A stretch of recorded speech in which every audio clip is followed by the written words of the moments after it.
options here. He can install people anywhere he wants. But the likelihood, if you give him a sense of what the community wants, there's no reason for him not to do it if it's at all possible for him to do it. So you have to give him that option. You have to give him the knowledge of who did the community want most of all. Who did they want next? Who did they want beyond that? So that if he wants to install someone that we don't know of, that he at least has a sense from the community of where that person should be in there. And that's why I don't believe that Melissa's information should be included. But the other thing that you should understand is that when people don't want, basically what Howard and David were saying is, we don't care what the community thinks. We want to be on this board. And that's not okay. We've spoken, the community has indicated what we think of all of the people that are available to us, and it's imperative that the governor knows exactly what quarter this community wants those people in. Thank you. Mickey? I apologize, Mr. President, for not being here earlier and not hearing the beginning of the discussion, but I agree with the amendment that Melissa has put forward, and the reason being that having served for 2 nights also at the election, at the vote, let's call it the vote, I can tell you that many people, I'm of course neutral, I can't say anything, but many people said, if these 2 people didn't bother to put in a profile, then they don't care about the community and I'm not going to vote for them. I heard that over and over again. Whereas, from what I understand, the 2 people involved did not really respond to the offer to be on the slate. I did not hear Mr. Colby's presentation, but that's my understanding. So I believe that she has the right attitude, which is to ask those 2 people if they want to be on the list. If they say yes, then we'll put them on the list just as it is, and everything will be fine. If they don't want to be on the list, then we take them off. I think it was not a fair election, and therefore they're including the names in a way that they would be on the bottom without their consent. Thank you. Noah? Yes, so I want to mention that the preliminary results of the election were sent to local media and all of the electeds without being ratified by the Common Council.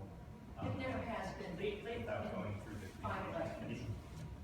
So I guess I'm moving that if this amendment passes, the Government Relations Committee needs to send out retractions to media and to all of the electeds that these preliminary results were sent that will reflect that the Residents Association did not ratify them, and they were sent, and even the Government Relations Committee did not ratify them, and they were sent by a single person.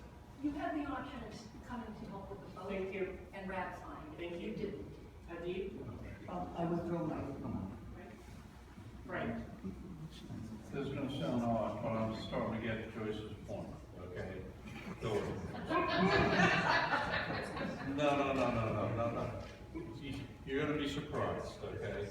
Okay, so, here's what I think. I'm going to try and take part of what Joyce is saying, which I think I've been listening to, okay? I think if we had the 5 rather than the 7, okay, we would make a better point in saying, here's the 5 we really want. I think that would be, because the other 2 are questionable. The 5, I believe, are not. Okay? The governor is not a dumb man. Okay? The governor is an executive. And he's going to spend very little time on this. He's going to have some advisors show him what's going on. Okay, so the whole idea of the machinations of what the governor's thinking and all this, I think that's out the window. I think if he's got a person that he wants, they're going to be in there.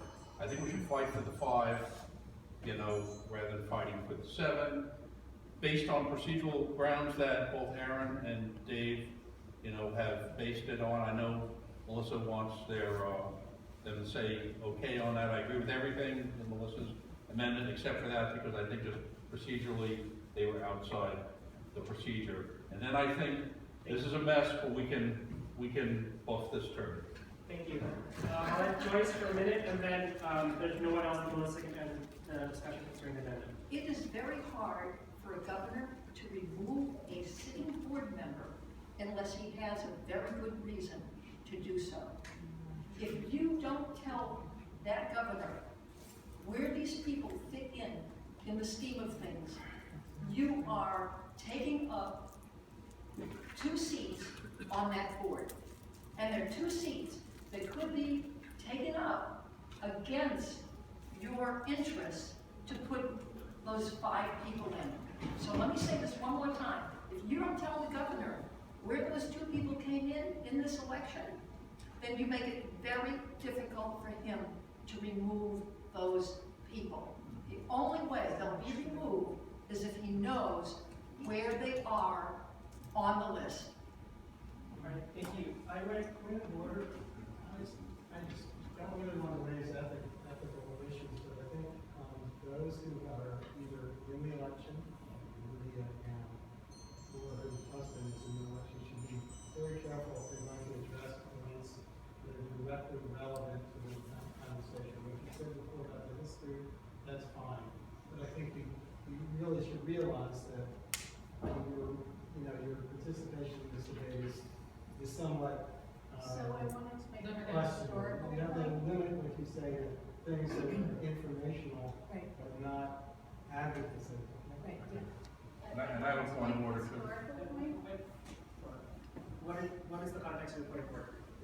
I disagree with this. I think they do have, I understand your point, but this is a case where they have an opportunity, in essence, to vote for themselves, even as being promoted forward. So I don't see it as being a conflict of interest for the direct candidates here. So for example, Lydia, I don't see.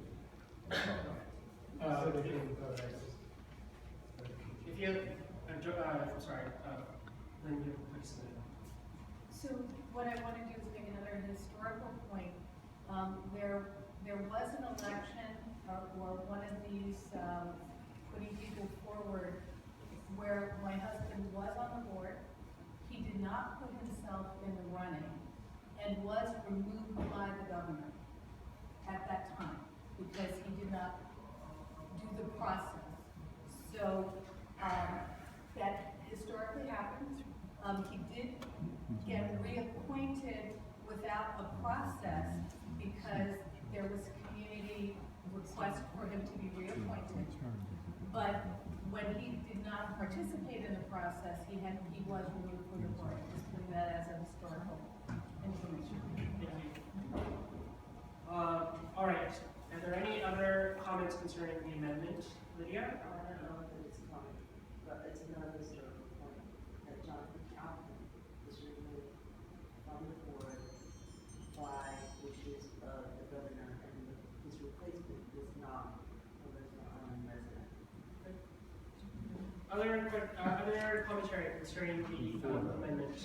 Before the majority rules. Seeing none, law. Melissa, do you wish to?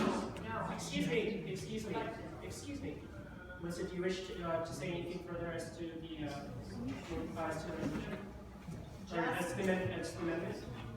Just to add to it, and I apologize for not pitching this earlier, I would like to actually strike the word referendum and replace it with the word vote.